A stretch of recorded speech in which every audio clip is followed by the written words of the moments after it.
Hello guys, welcome back to my YouTube channel. If you're seeing our beautiful faces for the first time, where have you been? Welcome to the channel. My name is Tina and on here I have Muna. Hi.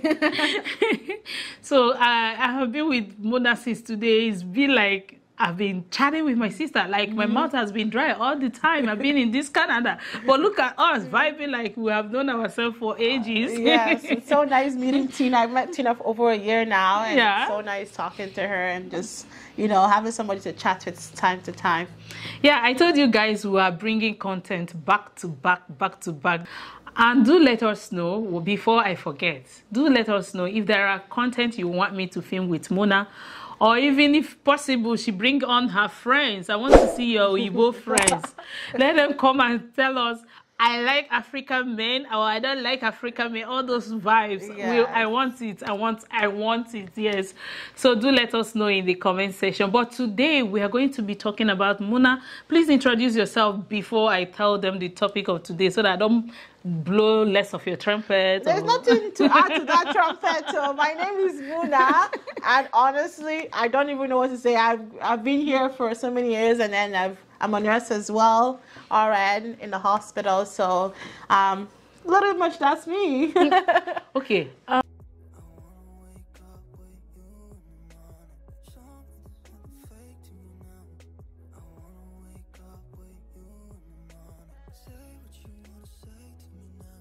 I have a family that supported me, so I said I need a vacation. Like I need to. They flew me after my highest class. They flew me to Nigeria for 2 months. Wow, like, really? Was it that fun for you? Like, did you see it as a good vacation going to Nigeria? I needed to just quit. Cool off. To me, I wanted to just end the thing right there. I was about to quit. I told my teacher, I've been working at McDonald's. I said I've been working at McDonald's. I'm very happy there. It seems like the career I will go for.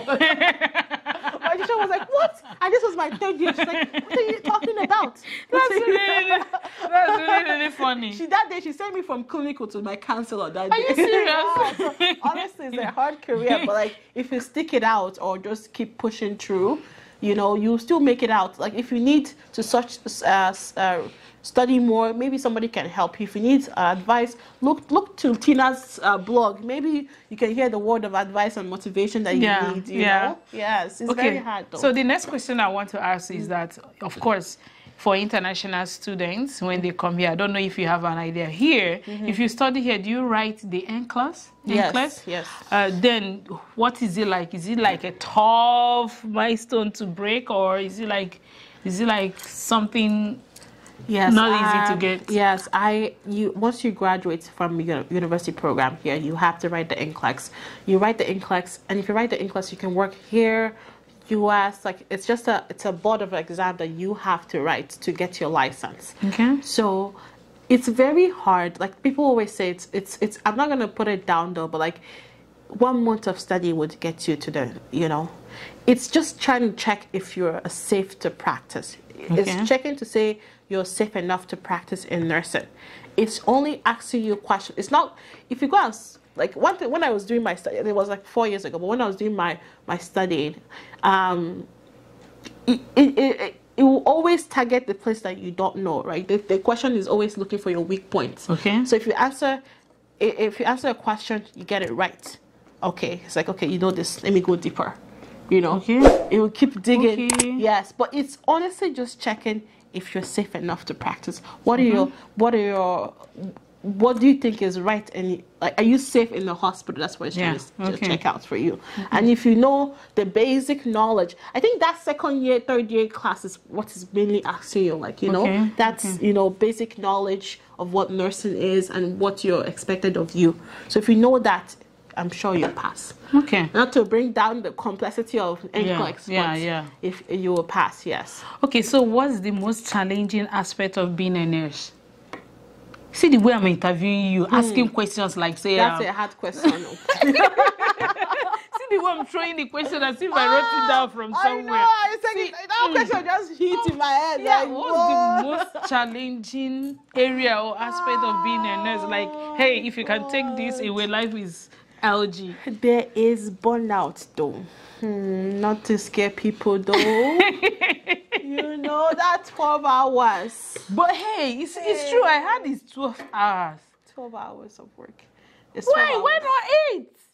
Like number 1. You know what? 12 hours is actually, sometimes at first I was hating the 12 hours, but you know how many days I get off? Next week I have 5 days off. 4 days, 5 But days. even at that, oh my God. Do you know what I look like when I'm working 8 hours? Yes. Once it is 7:55. No, 7 from 7:30 is like, this 30 minutes too long. Yes, Yes. This 30 minutes. That was a day I made mistake. I took extra 2 hours. Hey, I regretted I've that day. I said I will never try it again. I've worked 20 hours before. I've worked 16 hours. I've worked... What? Yes. How? Yes. How did you cope? Oh my God.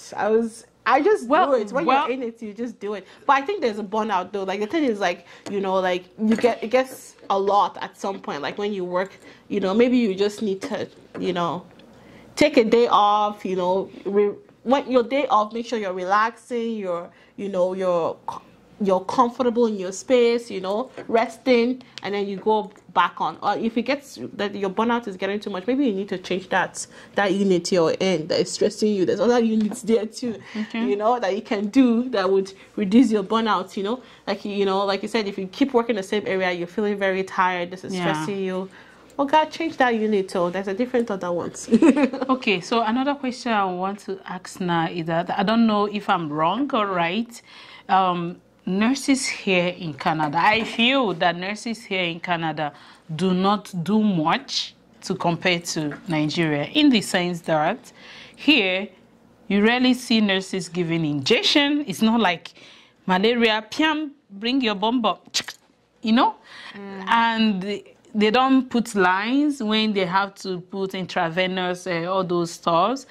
In Nigeria, nurses are more like gynecologists. They conduct delivery, they do treatment, they do cleaning of the ward, they do literally everything.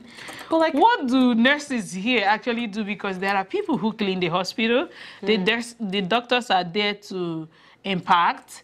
The cleaners, what they call medical office assistants are there to do, you know? What does nurses here in Canada actually... I'm asking this question because I'm not sure I've seen nurses up to 4. It's medical office assistants that I see in the clinics when I go. Do you understand? Maybe, I don't know, what do you guys actually do here in Canada? I'm being honest, it's almost 2 years now. I'm not sure I've seen have direct contact with nurses up to 4 times. Oh my goodness, that is a misconception, you know. Actually, to me, I even feel like Nigerian nurses, they are very lucky because everything is like... For real? Yes, they're very lucky because... No, I think it's physical versus... Although it's... I'm not going to even say it's still physical. But like, you know, in Nigeria, like, the things we do, like, I feel like one time I think I went to a clinic in Nigeria. I never worked in Nigeria, so I can't really... Relate, 100% sure that I know the entire work of Nigeria. But like I went to a clinic and they were doing NG tube and they're like, the doctor is going to do it. I'm like, what do you mean the doctor is going to do it? You cannot do NG. Like, you know. Okay, no, okay, on that aspect. Like we are very... On that aspect, there is this loggerhead between the doctors and the nurses. The nurses can do it, but because the doctors want to be in charge, they want to do those things themselves. So they feel that, hey, it's against the rule, the policy, the regulation that I, as a nurse, should do this. You know, if it's in your job description, you have to do it. Yes. But it's not that they can't do it, but it's not on their job description. And they want the doctors, come and do it yourself. You know, that kind of stuff. Yes, yeah. But that's the thing. Like, I was like, why? He was like, oh, I have to do the NG. I'm like, your nurses, unless it's a small bore NG tube, you can do the NG. Like, you know, I was like wondering, but the thing is, nursing here is very intense though. Like, it depends on where you're working, but like, although you might not see it, but we are the middleman in everything. Like, you know, let me tell you, cleaners come and clean the room, but like that room, you have to clean it. It has to be cleaned 24 hours. Like, cleaners come and go. When they spill water, you're still the cleaner there. You know? You're still the janitorial person there. There's still social work. you're still, you know, you're the meditator. Like, you're the one seeing the active effect of the patient. Like, the doctors go and come. You're the one that is investigating. You have to be knowledgeable. That's when I feel like Nigerian nurses, they're good nurses though, but like I feel like we're very like in here, like we're looking out for the symptoms that, you know, the doctors, we're suspecting. We're even being like, we're letting the doctor know, hey, this levels are changing quickly. What do you think about this? You know, we're investigating it. Like, you have to be well knowledgeable to know see those signs. Those signs that you expect of your patient. Like, if the patient is going downhill, what are your quick skills to say, I want them back to the baseline levels? Yeah. You know, unlike, you know, I'm not trying to. Understand. Yeah, but we're very, very, you know, very knowledgeable. They just educate us to know what we should be watching out for the doctors. Like, you know, we should be the eyes and hands, you know. In fact, the doctors wear their hands. Literally, they give us an order, we investigate. We're like, oh, this medication you're giving, are you sure is they right? Like, you know, where it's still, although we don't know the whole, like, I'm not going to say I know all the properties of the medication, but like, I know what they're supposed to be doing. When they're not doing what they're supposed to do, I'm going back to that doctor to say, hey, I think, what do you think? Review. Can you review what you're giving this patient? Like, can you give them more, or can you give them less of this? Because we're suspecting this is, you know, at that basic knowledge that we have, you know? Yeah. And I feel like it's very challenging. Even, let's say, we did that with the doctors. Housing issue, we have to find social work. We have to be the one saying, so we're the one to to get social work involved when the housing is not panning out. And sometimes you have to be the one, you know, you have to rec to physio. Physio will give you instructions of how to get these patients back to mobility. We're still the ones that will get them back to, hey, you have to, when they want to walk, we're like, we have to, physio said you're able to do this. So we have to encourage them to get to the level physio has told us. We're still the ones that would, in fact, we're the middle person with everything. If the water fall, we'll have to call the equipment people to come and say, you know, where the eyes and hands are. So are there no more like floor managers, like who are not nurses? There's a manager in the floor, right? But the management helps staffing with their, if it's getting too heavy, you can go and report to management and say, management, you know what, I've been working too hard. Like the staffing is not enough for the amount of patients you're giving me. Like, I have been in this room for, you know, 30, 60 minutes. I'm not providing the professional care that I want to provide for this patient. You have to increase staff levels. You know, then they would say, okay, well, you guys are... But you know you can't say this in Nigeria. They go sack you. You have to stand up for yourself.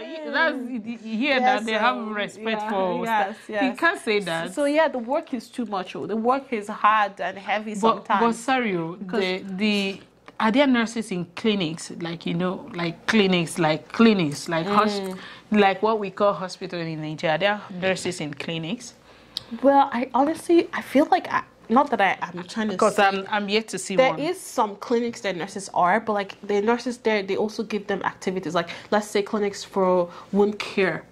Like, you know, but there's not, like, you know what, this medical centers, I don't think there's that's where I'm making reference to. No, there's so they just have medical assistants. That's why medical assistants. Yes, there to do the paperwork and all. Yes, but like in the work that we do is, you know, with patient care and, you know, it's quite. But there is, I won't say there's clinics, like wound care clinics that nurses run as well. Like, you know, those ones are like, you know, when they say it's an RN job, they try to make us do the RN job, you know? Yeah. You know, they want to make you work for what they're paying you for, right? So there'll be some good days where you will, like, have not too many clients. But there's days where you'll be wondering.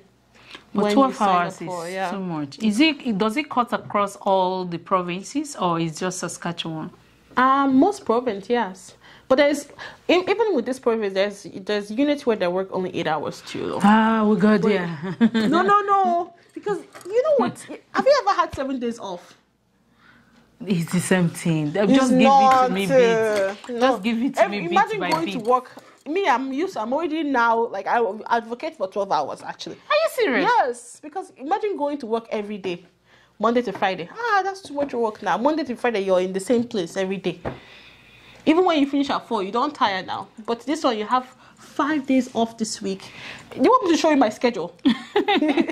7 7 days off this week. You know, you work your block of shifts, and then you're done for 5 days.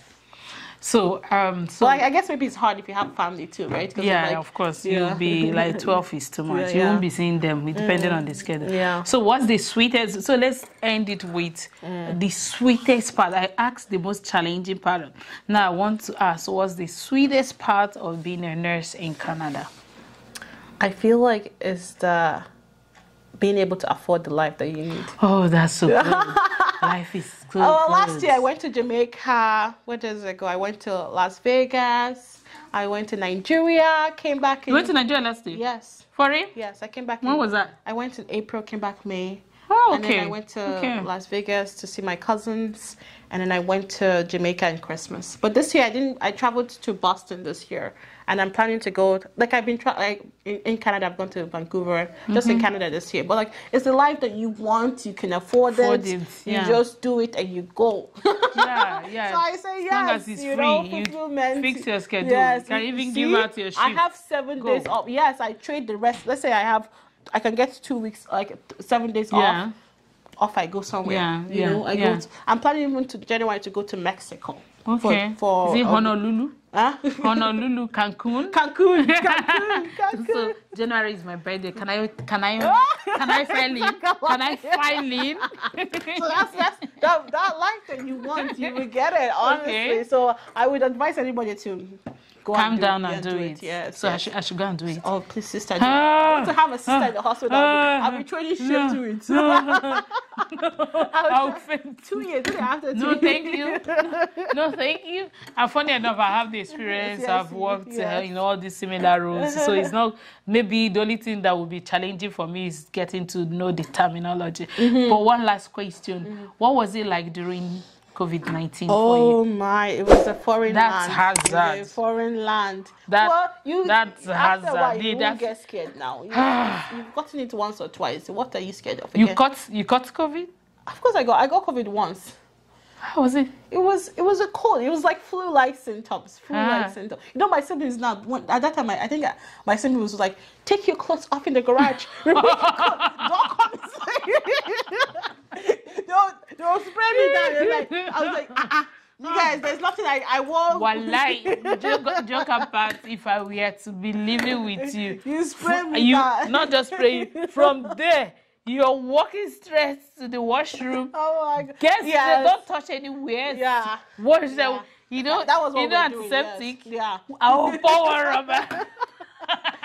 Then you put your scrubs right from straight. You be washing. You put the scrub right into the washing machine, you know. But you get at this point now, COVID is there, but it's we're protected. Because I heard the prevalence is increasing as well. You know, the cold actually does. Right. What a chat. It was nice. Do you know, like, it feels like we shouldn't end the discussion. It feels like there are more to talk about. If they have more questions, they can bring it and we'll answer it for them. Yeah, maybe in next video, you ask us any question. What else do you want me to ask her? Maybe I'll drag her again and come out so that we can have this chit chat and she can invite her friends. Let's just do a round table conversation. We can mount the camera over there, zoom it to get all of us, move this table this way so that we have like crack it how it is real life in Canada. That's true. Have some champagne. This is so amazing. Thank you so much. I'm going to give you a hug. Thank you for having me. This is a COVID-free hug. We start the season now. We're 20. What's it? 2023. I was just imagining. What if I was here then? How would it have been? Even though we were in the front line then fighting down. Yeah. It was in Nigeria? Yeah, I was in there. Apart from the challenges of the politicians and not providing, me, I was an advocate of, hey, my nurses and my co-health workers, protect yourself. Yes. Because if you buy, they don't know. Your salary will be stopped. Your family will be. Don't say they did not provide me PPE. For that reason, I will not. You're wasting your time. Protect yourself. Yeah. Protect your sanity. Then move on. So God saved us. God saved us during Ebola. You were not in Nigeria. I wasn't.